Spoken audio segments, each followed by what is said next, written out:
before say I was as confused and stuck as a person trapped in a maze. I had a stutter, but wasn't really worried about it because I didn't care what people had to say. People would say, "Oh, this kid stutters. Why do you talk like that?" I was like, "Okay, I stutter. You don't." In school, I didn't really have friends. We were just people who associated with each other. People never really wanted to talk to me when I was younger because I had a stutter. They would finish my sentence for me because I took longer to talk.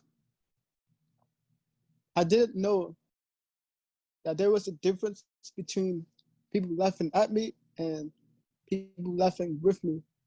I thought it was the same thing.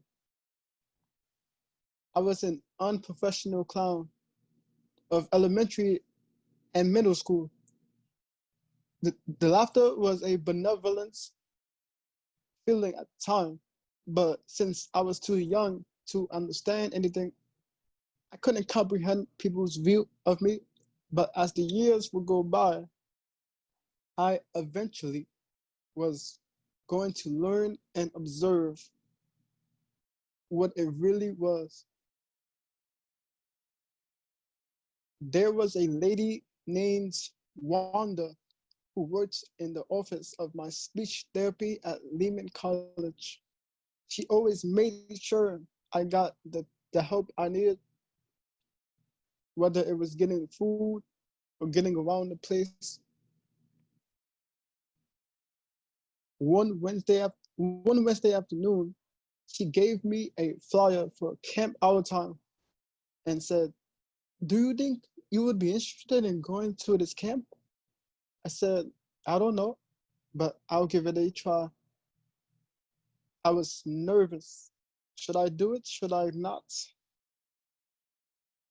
I could I couldn't I could not visualize it, but I saw on the flyer these kids these kids were playing basketball. They're playing basketball, and I was like, "All right, they have basketball. Let me go." From then on, it was about that unbelievable countdown to camp our time. On the morning of August 3rd, 2013, I suddenly woke up at 5 a.m. and me and my mother took a cab to LaGuardia Airport. On the way, I saw the early sunrise, the intense traffic, and heard music which soothed my 11-year-old beating heart. Was there a dream to later come at the airport?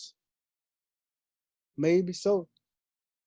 I felt when I arrived at the airport, I was in the middle of a bunch of people who I never knew before. I felt a little nervous and I didn't know who to talk to. Being in the middle of a big group of people felt as if I was in Pac-Man with all of them. But then a counselor helped me with my suitcase and introduced me to the twins, Keon and Cleno. From then on, me, Keon, and Cleno became close friends. Once we were all on the plane, I felt less trapped and not as stuck in a maze because I was already feeling extremely comfortable with the people who greeted me and had respect for me.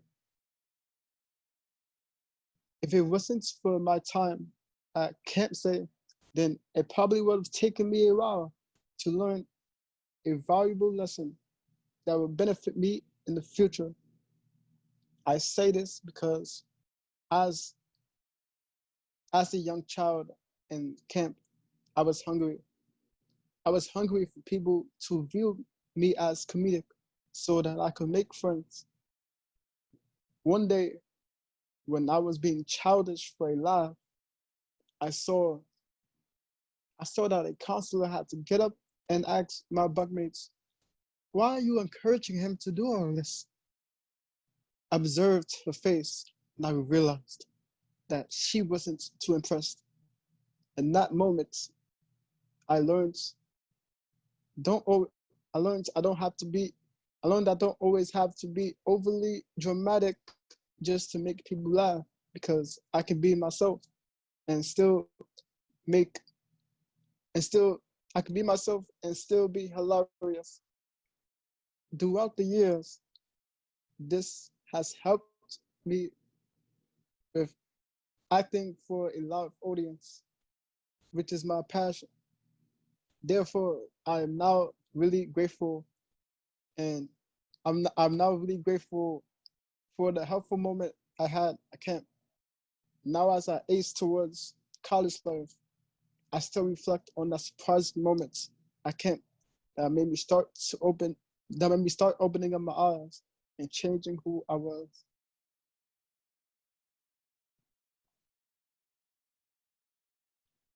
I really want to thank you, Say, from the very bottom of my heart. I'm thankful that you have led me to this unforeseeable journey that has given me growth and the maturity that I well needed. I'm calling it an unforeseeable journey because I didn't know that my decision to step into a new adventure would guide me to a productive process of creative arts and responsibility. With that being said, I want to include that I will never walk away from the precious and beneficial lessons that have been given. You never once gave me any advice that wouldn't bring me up to have a successful future. Each and every piece of advice that you have given me was for my own good. You even told me we won't always be there when you have somewhere to be outside of say, but we we just want you to work on responsibility, and that it goes for everything you encounter in life. I really appreciated you for telling me that. I felt powerful because you were 100% honest with me. You wanted me to see the extreme importance of responsibility. There is nothing better I can ask for than a group of people who care about me and want me to be successful in life. From day one, you have shown me nothing but complete love. One last thing, I just want to say that I'm marking this journey as one of the best stories of my life. Thank you.